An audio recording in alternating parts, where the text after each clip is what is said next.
We've beaten Sheffield United at the shithole that is Bramall Lane by 2 goals to 1. On to the goals of the game. The first one, McTominay, now 3 goals in 2 matches, after he saved Ten Hag's job with 2 goals off the bench for international break. He has a shot, it takes deflection and it goes into the bottom corner. He then concedes a penalty kick. McBurney then steps up for Sheffield United and plants it into the corner. And the winning goal, a covered in quality strike by Delo. He cuts back on his other foot and he bends it. Goalkeeper should be saving it, but it goes in nonetheless. We were very tentative throughout the game. Sheffield United dominated the game. They played us off the park at times, which is very, very embarrassing.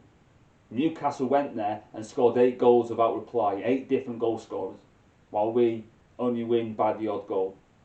A disgrace of a performance. It's individual brilliance saving Ten Hag again. And that's all there is to it. And even if we do lose against Copenhagen and then Man City a couple of days later, he won't get the sack.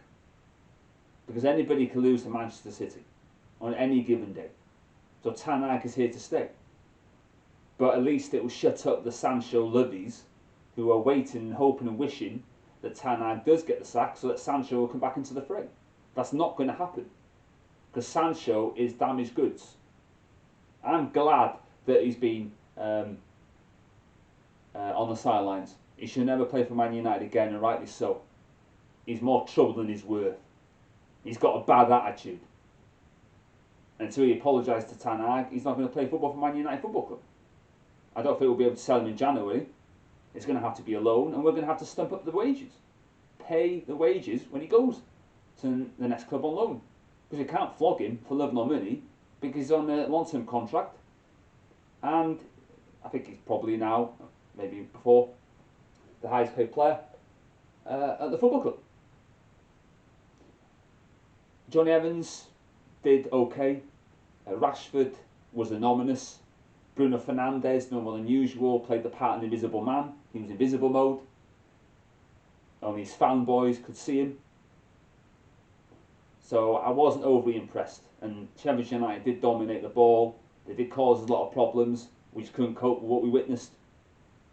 And we squeezed through the win. And we go up the table. But it's got to be a hell of a lot better than what we witnessed tonight. So that's why I stand on it. Now obviously the bad news filtered through that Sir Bobby Charlton died earlier in the early hours this morning at the age of 86. And it's a horrible day for Man United Football Club. We were all hoping, wishing that this day wouldn't have come.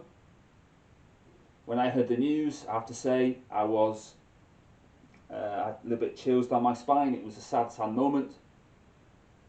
But the archives will always be there for people to look at, to enjoy, to reminisce. He had so many memorable moments for club and country, on and off the pitch. He never really got on with his brother, but you showed me 2 brothers that always get on. You know? So it was a love-hate relationship, you could say, between the 2 brothers. Of course, Jack Charlton was the former Republic of Ireland manager in the early 90s. So a sad day for Man United Football Club, but, you know, the archives will be there for everybody to watch.